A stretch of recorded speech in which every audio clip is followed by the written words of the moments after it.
At eto na nga po mga kababayan, ewan ko kung bakit, medyo iba na ang tono ngayon 'no, ni Gasolito, ni anong pangalan nito?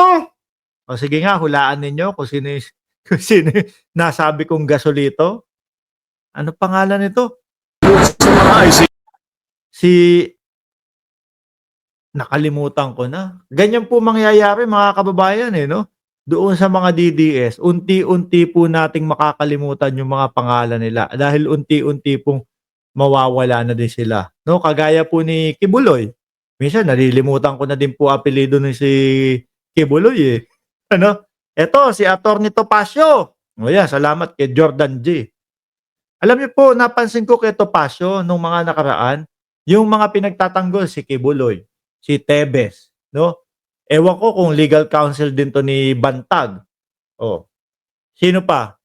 Parang yung mga nagtatago, ewan ko baka kunin din lawyer ni ano 'to, ni Harry Roque kung sakali, 'no? Oh, pakinggan ho natin para medyo iba na yung tono, eh.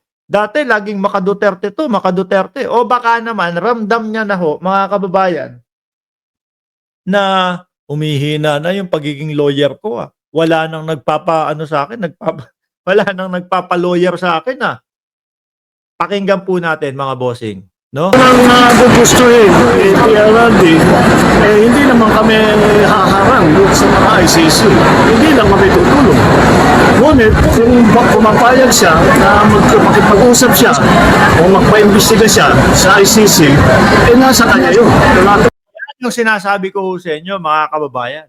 Dahil po, kaya po nakapagsalita ang ating Pangulo ng ganyan mga bossing, dahil na din po doon sa hearing sa House, no? Yung hearing sa Quadcom. At ang nakikita ko po, no, na kumbaga nakapagpalusot ng mga tanong at napasagot si dating Pangulong Duterte diyan is si Congresswoman Jinx Luistro.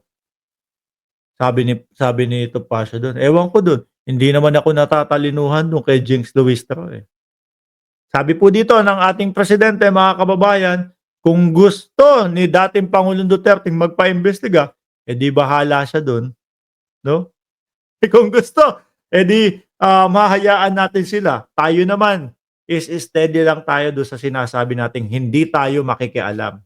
Oh, ulitin ko ha, tapos pakinggan natin si Topacio. PRRD, hindi naman kami haharang doon sa mga ICC. Hindi lang kami tutulong. Ngunit kung pumapayag siya, PDS, wag na kayong magtampo sa ating presidente. Oh, hindi daw tutulong sa pag-iimbestiga ng ICC. Dapat masaya kayo diyan. 'Di ba? Oh, bakit nag-iiyakan kayo? Hindi na nga tutulong. Oh. na makipag-usap siya o magpa-imbestiga siya sa ICC, nasa kanya yun. Wala na kaming desisyon yun. Duterte naman pala ang may gusto talaga, eh. Sabi nga, 'di ba, be careful what you wish for. Oh, eh wish ni Duterte.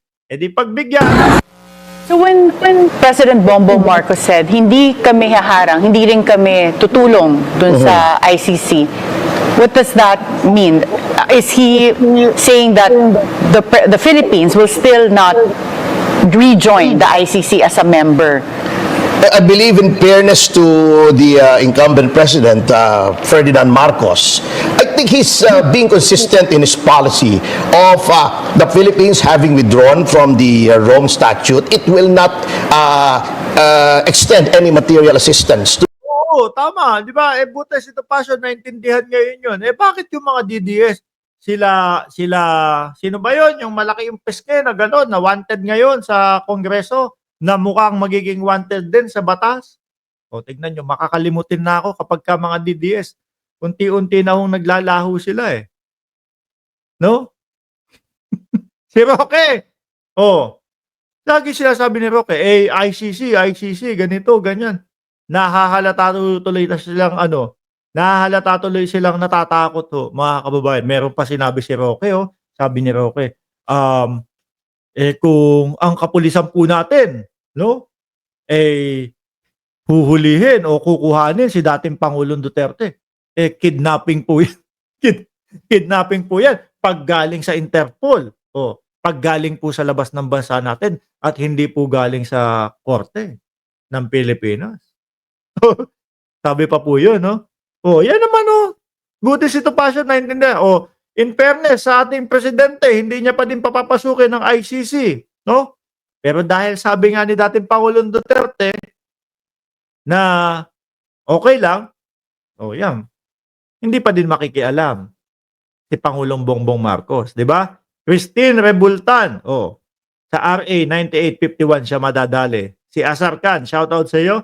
Everest, Sir Odi Lenon at Flor Rabelo.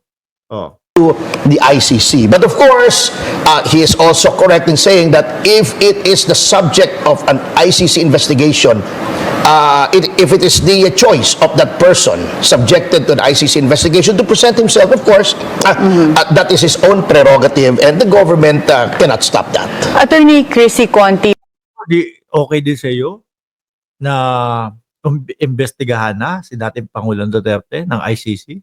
was here yesterday, and she believes that the ICC still has jurisdiction to try this case despite the Philippines' withdrawal from. Ako po mga kababayan, naniniwala po ako na talagang nung panahon po, no, na nag-umpisa ang investigasyon. Kaya nga po si Roque sinasabi, nung nag-umpisa ng investigasyon, wala na po tayo sa ICC. Hindi po ganun. No? Ang mismong pagkakaalam po natin mga kababayan, no? Sakop pa tayo ng ICC, no? Sakop, pangit namang word 'yon. Kasapi pa tayo sa ICC, nalaman ni Duterte na iniimbestigahan na siya, saka bumaklas. Gustong palabasin ni Roque na bumaklas muna si Pangulong Duterte, saka nag-imbestiga ang ICC. Walang ganun. Ang sabi kasali pa tayo habang nag-iimbestiga. At nalaman ng dating Pangulong Duterte, kaya sinibak ang ICC o kaya kumalas. The ICC.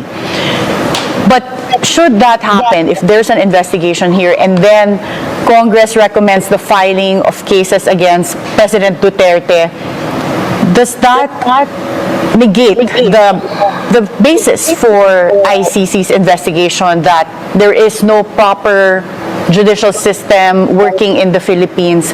Yun pa! Oo nga, di ba? Nadulas siya kay Benny Abante. Sabi ni Congressman Benny Abante, dating Pangulo, di po ba yung sinasabi ninyo na wala, kumbaga, hindi gumagana ng maayos ang ating justice system? Di ba, ito yung nagli-lead para payagan pumasok ang ICC. No? Biglang nagbago ang ihip ng hangin ng sagot ni dating Pangulo. Biglang iniba po yung sagot niya. Sir Tony Ninobla, shoutout po sa inyo. In terms of trying extrajudicial killings or crimes against humanity. Yes, that is the point exactly. Actually, it doesn't matter what Attorney Conti believes. What stands is the foreign policy, the official foreign policy of our government with respect to that as enunciated by the President. And, you know, there is a good reason why some countries are not signatories to their own statute, such as the United States. Because having an international criminal court come to your country and investigate your citizens is a big slap on the face of your government. It is a huge derogation of sovereignty. It's like... Hindi naman lahat ganon. Ano po mga kababayan? Sabi nga po, ni Coco Pimentel, na magiging backup natin, posibleng maging backup ng ICC, no? Kung sakaling mag-fail. Hindi naman po basta-basta at laging papasok sila sa justice system ng Pilipinas. Kung mag-fail lang at kung ang mga iniimbestigahan yung napakalaking mga tao, mga superpower, no? At hindi kaya ng gobyerno natin. Yun yung mga dadalihin ng ICC, mga kababayan. Sabi dito ni Eliseo Valdez, tinanggal ko, babasahin ko nga. Bro Mark, nahuli ko rin ang live mo, no? Watching from Auckland, New Zealand. Mabuhay tayong Pro BBM. We're back on track. Ayan. So kayo po, mga boss, ano po ang masasabi nyo dito? No? Sabi ni Janelle de Guzman, nalilito ako sa kanila nito Pasio at Nicole Menares, parang magkamukha, no? Parang iisa din ang height. Sabi ni Yaya Ning, pinifail nga, para pumasok na. Sabi ni Norma Agaton, nakakasuka na mga tanong tungkol sa ICC. Lahat ng tribo ni Maugong, sila balik-balik na parehong tanong. Gumagana, pero si Maugong at ibang tribo pa, bida, wala po akong naintindihan. Pasensya na po, nahilo po ako doon. Asian Fusion, pahuli na ang mga yan. Sabi ni Enrique Maniquis, hello, kahit may bagyo, good morning. Nako, ayan po mga kababayan. Ihinto na po natin ito. At least meron tayong 5 topic na napag-usapan ho, mga kababayan. Kayo naman po dyan, mga kababayan ko, na binabagyo po, mag-ingat po kayo. Stay inside the house na lang po. Stay inside your house na lang po, mga bossing. Huwag nang lumabas, huwag nang kung san-san pa. No? May mga pro-BBM vloggers naman po.